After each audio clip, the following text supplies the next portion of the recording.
I love talking about gear. Gear is my favorite subject when it comes to content creation because gear matters and it doesn't matter. And in this video, we're going to be talking about the 3 levels of gear from beginner level, intermediate level, and pro level. Because it matters, but it doesn't matter. Let's get started. Before we continue, big shout out to today's sponsor, Libsyn. Libsyn makes it easy to host and distribute with the reliable stats, even monetize your podcast. Whether you're just starting out or already have a podcast, Libsyn makes it easy to professionally publish your show on Spotify, Apple, or wherever your audience listens. Start with Libsyn today using the link in the description, and when you do, use code GIL to get 1 month free. Thanks, Libsyn, for sponsoring today's video. All right, so let's talk about beginner, intermediate, and pro level gear. So let's talk about a beginner podcast setup. What does that entail? So a beginner podcast setup is all about simplicity and affordability. You can plug your microphone directly into your laptop or phone and start recording with no extra gear or software learning curve. All right, so as far as microphones, I would look into the Rode NT USB Mini. It's a great USB option. You just plug it into your computer, plug it into your iPad, and it'll work. I would highly recommend the Samson Q2U. It's a XLR and USB microphone. Plus, it has a headphone jack in the back so you can monitor your audio. This is a great option and it sounds amazing. I would also recommend the Fifine Tank 3. It's a great USB microphone and it has XLR, and plus it has the headphone jack. This is a lot lighter than the Samson Q2U. So those are microphones that I would recommend for super beginner stages. Now let's talk about the microphone arms. One thing you should not cheap out on is the microphone arm. The reason being is because as you grow as a creative, you might outgrow the microphone. You might want to invest and get something like the Shure SM7B and get something more professional looking, more professional sounding, more consistent quality. Your cheap microphone arm that you got with your cheap microphone is not going to be able to support this. And the reason being is because those cheap arms are really built for cheap mics. And if you invest in a good microphone arm at the beginning, you'll be able to have that good microphone arm at your beginner stages, intermediate, and professional level. Right now I'm using the Elgato Wave mic arm. I highly recommend this for beginners, intermediate level, and pro. It's a solid microphone arm. It can hold microphones, heavy microphones, and it can hold cameras. I'm actually using one microphone arm to hold my camera right here and another one to hold my camera right there. Yes, I use these microphone arms, this one here, as a tripod to hold mics, cameras, and lights. I have one holding a light. So as far as video, if you wanted to add video to a beginner level, I'll look into getting like a Logitech webcam, something super simple, plug and play, just plug it into your laptop or desktop, or you can just use your iPhone. And as far as lighting, natural light is pretty good. It's free. You don't have to do anything crazy. Just open up the windows or get like a really simple ring light. Everything that I'll recommend for the beginner video level will be listed in the description down below. Let's jump into the intermediate level. All right, so we're in the intermediate level. This level pretty much is what most podcasters or creators are in. I would look into getting an XLR microphone like the Rode PodMic, or even the Fifine Tank 3 or the Samson Q2U that I mentioned earlier. The intermediate level really is all about having more control of your creativity. And that means introducing a mixer into your setup. So an audio mixer is something like the Rodecaster Pro or the Rode Streamer X or the Rodecaster Duo. They take in XLR inputs from your microphone and allow you to adjust the microphone levels, add sound effects, and do a whole lot of cool things. Right now I have my microphone plugged into my Rode Streamer X. The Rode Streamer X allows me to connect a microphone and a camera directly into it. It's super pro also, but very intermediate as well.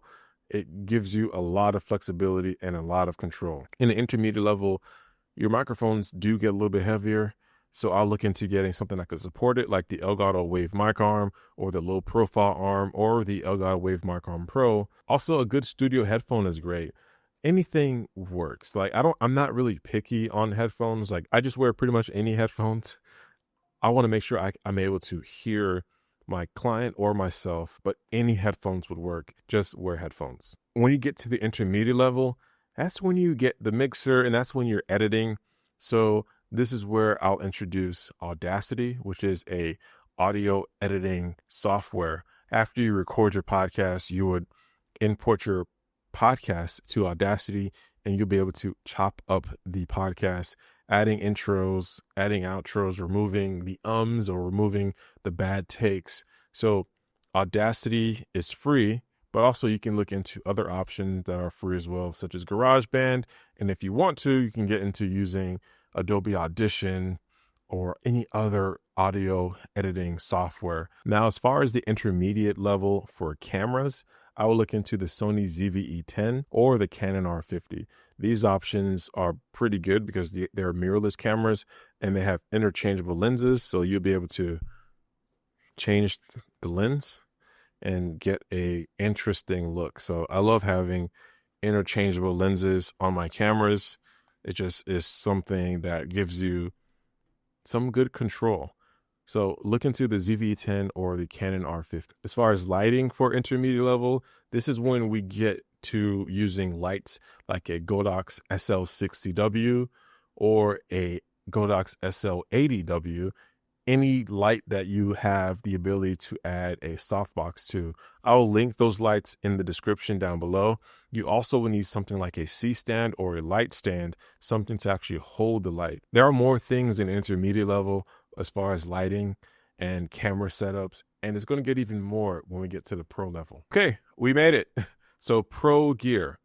What is pro gear? So to me, pro gear has to have performance and reliability, built to handle long hours, heavy workloads, and still deliver clean results. It doesn't quit when things get intense. Secondly, pro gear lets you decide the look, the sound, and feel by giving you manual controls. Also flexibility.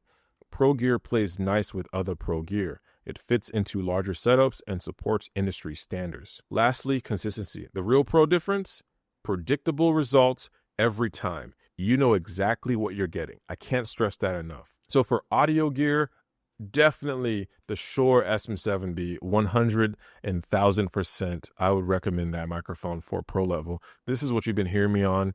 This is what the Shure SM7B looks like. It's a great sounding, great looking microphone. As far as audio mixers for your podcast at the pro level, Rodecaster Pro 2, look no further. If you are recording just two people, I would just recommend getting, and no video, I would recommend getting the Rodecaster Duo, which is just a two-person podcast setup. And that's a really good option. If you have two people and you want to do video, I'll look into the Rodecaster Video. This is a device from Rode. It has 2 XLRs and 4 camera inputs, so you can record a podcast with 2 people. It also has USB functionality, so you can record with a USB microphone in there as well. But if it's just 2 microphones, that's your setup. And 4 cameras, it's a solid professional setup. So I have to say this, Rode just announced the Rodecaster Video S, which is a smaller version of the Rodecaster Video. Instead of it having, the 4 HDMI camera inputs for the Rodecaster Video, this one has 3. It's pretty dope and it's cheaper. It's about $4.99. So get that. That is like super. That's a great deal, a good option. Hopefully, Rode drops the price of the OG, the original Rodecaster Video. But yeah, let's get back to the video. Now let's talk about video gear for the pro level. Now we're talking pro level here. So I would recommend using something like the Sony a7 IV. That's the camera I'm using right here. I'm able to get this beautiful look. It looks great as long as you have adequate lighting. So I'm shooting with a 40mm f2.5 lens. It looks good, and I'm shooting at 4K 10-bit 422. Super clean, looks amazing. And I have this camera here. This is the Sony a7C with a 24-70 2.8 lens. It looks good. It's super clean. It's very predictable. And I'm able to work with both lenses, have the same color, same vibe. And that's what the professional look is all about: consistency, reliability. So if I wanted to do 4 camera inputs and do camera switching, which is pretty crucial in a podcast professional environment, because you have more than one guest and you have multiple cameras and you want to be able to switch in between while recording, I'll look into the Rodecaster Video. It allows you to connect 4 cameras and 2 microphones, and you'll be able to do the switching. It also has a auto switching feature, which is pretty dope. I've used it. It's awesome. It will change the way you see podcast production. As far as lighting in a professional setup, I'll look into lights that have more than 100 watts. So as far as lighting, I have a Godox VL150. It is a 150 watt light. Behind me, I have a 125 watt light. And it just, that's, to me, that's pretty pro. You can get into the 200 and 300 watt light range, but it's fine. All right, so that's it. So that's the beginner, intermediate, and pro podcast setup. If you have any questions, please leave them down in the comment down below. Like, comment, subscribe, and I'll see you in the next video. Peace.